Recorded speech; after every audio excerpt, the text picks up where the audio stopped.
Friends, welcome. आज हम लोग थर्मोडायनामिक्स टॉपिक पे डिस्कस करने वाले हैं।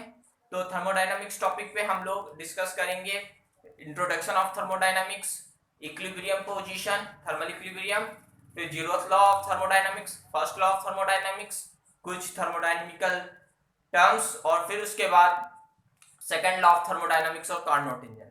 लेकिन आज अभी पहले हम लोग सिर्फ जीरोथ लॉ ऑफ थर्मोडायनामिक्स तक डिस्कस करेंगे। तो सबसे पहले देख लेते हैं कि थर्मोडायनामिक्स क्या होती है। थर्मोडायनामिक्स एक फिजिक्स की शाखा होती है। Means thermodynamics is a branch of physics in which we discuss about the heat and temperature relation with the energy and work. Means कहने का मतलब ये है कि हम लोग को बेसिकली हीट और टेम्परेचर के बारे में डिस्कस करना है। और इसी के डिस्कस करते हुए जैसे कि कोई थर्मोडायनेमिकल सिस्टम होता है, जैसे हम लोग का मैकेनिक्स में क्या होता था, मैकेनिक्स में हम लोग के पास कोई भी पार्टिकल होता था, कोई भी पार्टिकल होता था जिसके बारे में हम लोग डिस्कस करते थे, वैसे ही यहाँ पर एक थर्मोडायनेमिकल सिस्टम होगा। और जैसे वो कई सारे मॉलिक्यूल से बनकर कोई पार्टिकल बनता था, यहाँ पर कई सारे मॉलिक्यूल से बनकर थर्मोडायनेमिकल सिस्टम क्रिएट करेंगे। तो थर्मोडायनेमिकल सिस्टम जो होता है वो थर्मोडायनेमिकल सिस्टम में कई सारी टर्मिनोलॉजी होती है। तो उन्हीं में से एक टर्मिनोलॉजी होती है प्रेशर, वॉल्यूम, टेम्परेचर और बहुत सारी चीजें होती हैं, मास वगैरह। लेकिन अभी हम लोग को सबसे पहले हम लोग देखते हैं equilibrium position, thermal equilibrium position. हम लोग कहेंगे कि थर्मल इक्विलिब्रियम पोजीशन होती क्या है। तो अगर हम लोग थर्मल इक्विलिब्रियम की डेफिनेशन देखें कि कोई भी एक थर्मोडायनेमिकल सिस्टम हो थर्मल इक्विलिब्रियम की पोजीशन पे कब होगा, when the kinetic energy of any thermodynamical system is of every molecule is equal। means कोई भी थर्मोडायनेमिकल सिस्टम है, जैसे कि ये कोई एक थर्मोडायनेमिकल सिस्टम मान लेते हैं। थर्मोडायनेमिकल सिस्टम में तो इसमें कई सारे मॉलिक्यूल्स होंगे, या फिर हम कह सकते हैं गैसेस होंगे और गैस के मॉलिक्यूल्स होंगे। कोई एक गैस भरी होगी, उसके कई सारे मॉलिक्यूल्स होंगे। तो कहने का मतलब ये है कि ये दो सबकी जो है काइनेटिक एनर्जी कांस्टेंट हो जाए। काइनेटिक एनर्जी का, चूंकि थर्मोडायनेमिकल सिस्टम में किसी भी मॉलिक्यूल की काइनेटिक एनर्जी का फार्मूला होता है E = 3/2 kT।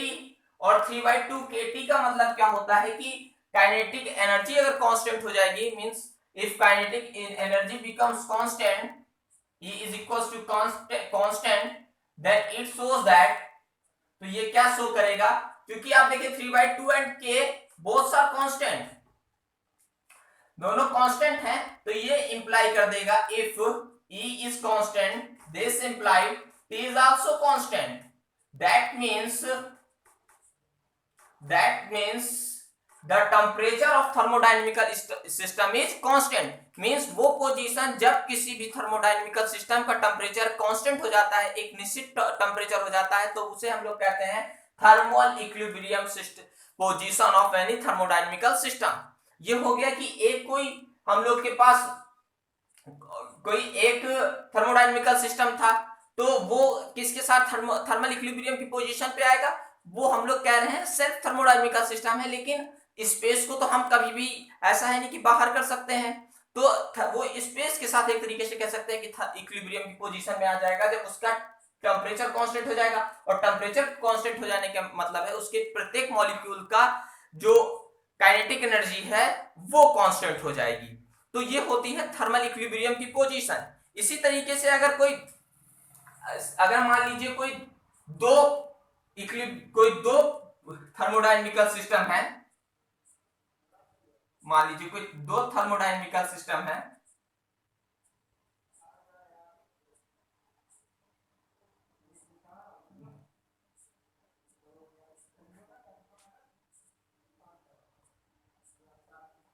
आप देखिए यहां पर मान लीजिए एक ए थर्मोडायनेमिकल सिस्टम है और दूसरा बी थर्मोडायनेमिकल सिस्टम है।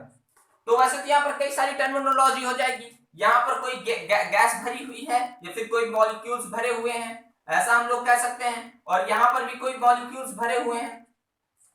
तो जैसे कि थर्मल इक्विलिब्रियम की पोजीशन क्या है, temperature of the thermodynamical system is remains constant. वैसे ही दो पार्टिकल दो थर्मोडायनेमिकल सिस्टम दोनों एक दूसरे के अटैचमेंट में जब आए और दोनों तो ऐसे कोई वॉल हो, जैसे कि इन दोनों के बीच की ये वॉल है, तो ये अगर कोई एक जैसे कि वॉल्स जो होती हैं वो बेसिकली टू टाइप की होती हैं। एक होती है insulating wall means adiabatic wall, जो कि ट्रांसफर ऑफ हीट को अलाउ ही नहीं करती। मींस एडियाबैटिक वॉल का मतलब ही यही होता है, जैसे एडियाबैटिक प्रोसेस हीट्स रिमेन मतलब change of heat equal to 0 हो जाता है, वैसे ही एडियाबैटिक जो वॉल होती है वो हीट के ट्रांसफर को रोक देती है। लेकिन एक वॉल होती है कंडक्टिंग वॉल। अगर हम दो सिस्टम ए और बी को कंडक्टिंग वॉल से ऐड करेंगे तो क्या होगा, पहले जैसे मान लीजिए कि इस एक थर्मोडायनेमिकल सिस्टम है, इसका टेम्परेचर T1 है, TA है, और जो बी थर्मोडायनेमिकल सिस्टम है उसका टेम्परेचर TB है। तो सबसे और TA इज ग्रेटर देन, हम कंसीडर कर लें कि TB है, ये पोजीशन है। तो हीट का ट्रांसफर कैसे होता है, higher temperature body to lower temperature body. तो यहां पर TA is greater than TB क्या शो करेगा कि इस थर्मोडायनेमिकल सिस्टम ए से हीट का ट्रांसफर होगा बी थर्मोडायनेमिकल सिस्टम की ओर। लेकिन कब तक होगा, जब तक कि TA डज नॉट मतलब TA is greater than TB। इस जब तक ये कंडीशन रहेगी तब तक हीट का ट्रांसफर होता रहेगा। लेकिन एक कंडीशन आएगी जब TA is equal to TB हो जाएगा।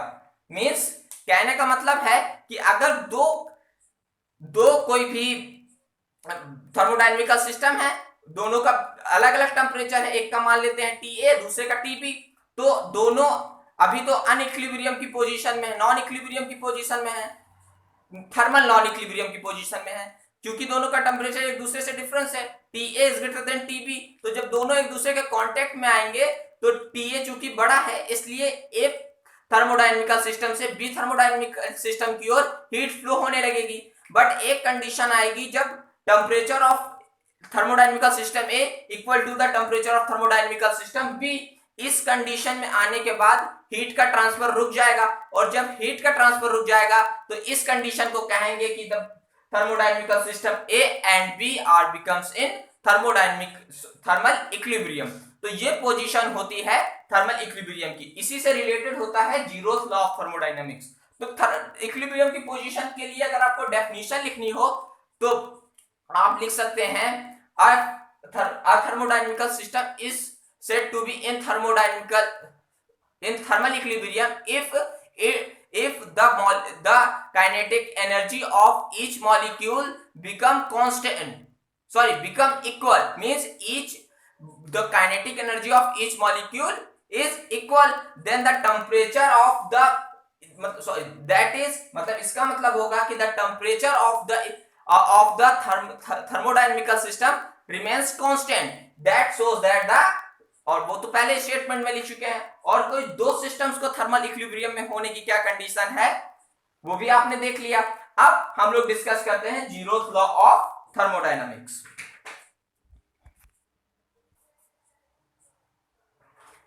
जीरोथ लॉ ऑफ थर्मोडायनामिक्स अब समझते हैं। तो जीरोथ लॉ ऑफ थर्मोडायनामिक्स को समझने के लिए सबसे ज्यादा यूज होने वाली टर्मिनोलॉजी है थर्मल इक्विलिब्रियम, जो हम लोग ने अभी डिस्कस की थी। थर्मल इक्विलिब्रियम क्या था कि जब एक तरीके से कह सकते हैं दो बॉडीज तब थर्मल इक्विलिब्रियम में होंगी जब दोनों का टेम्परेचर इक्वल हो जाएगा।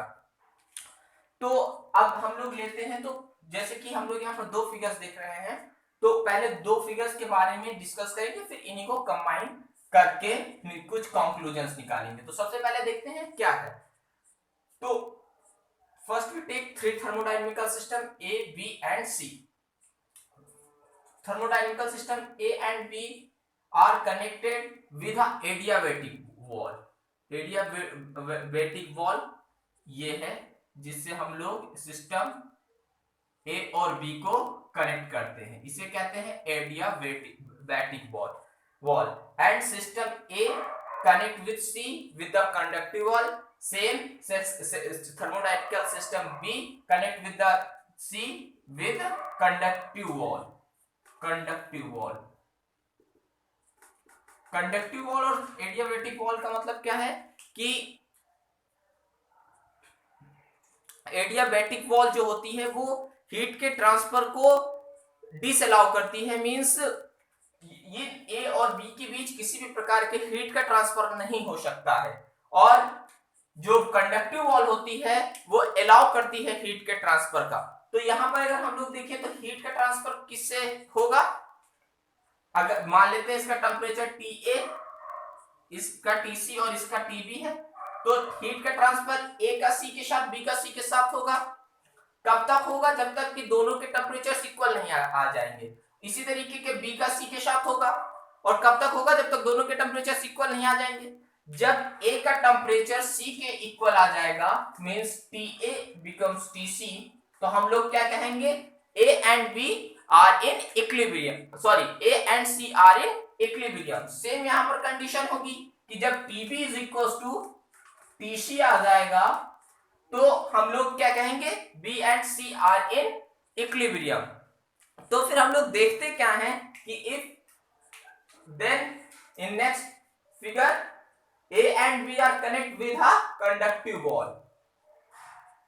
कंडक्टिव वॉल एक समझने के लिए ले सकते हैं, बाकी आप स्टेटमेंट बाद में देखेंगे। एंड और बाकी अब सी से ज्यादा कोई मतलब नहीं है। A and B are connect with the conductive wall, then we see, इसी फिगर का कंक्लूजन यहां पर देख रहे हैं। तब भी हम लोग देखते हैं कि ए एंड बी के बीच किसी भी प्रकार की कोई हीट का ट्रांसफर नहीं होता है।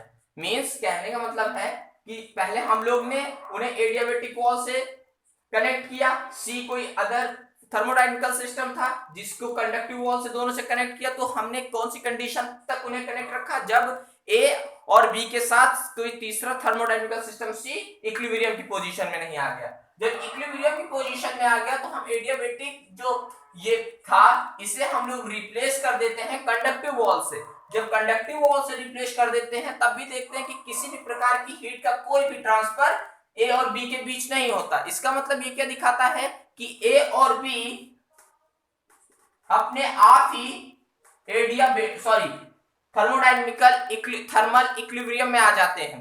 तो अब जीरोथ लॉ ऑफ थर्मोडायनामिक्स क्या कहता है, अगर हम दोनों को कंबाइन करके कहें, when two thermodynamical systems are in equilibrium with any other thermodynamical system separately, means दोनों अलग अलग किसी तीसरे थर्मोडायनेमिकल सिस्टम के साथ थर्मल इक्विलिब्रियम में हो, then those two thermodynamical systems are also in equilibrium mutually, means statement आप लिख ले सकते हैं, when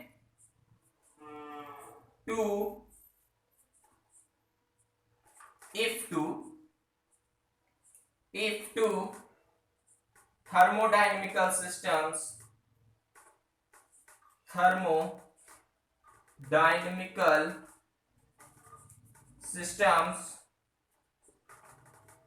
are separately in thermal equilibrium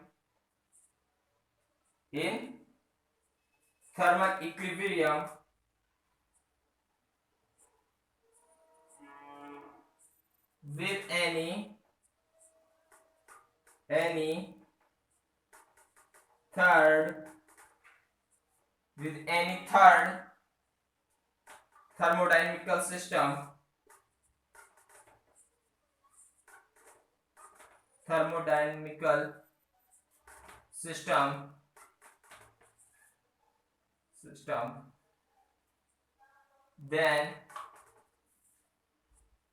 then these two systems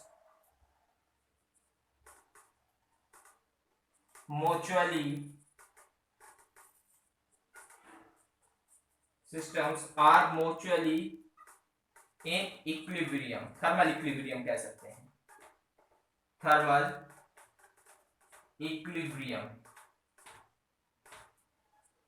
तो ये होता है जीरोथ लॉ का स्टेटमेंट। इस तरीके से हम एक्सपेरिमेंटिकल समझ सकते हैं और मैथमेटिकल रिप्रेजेंटेशन।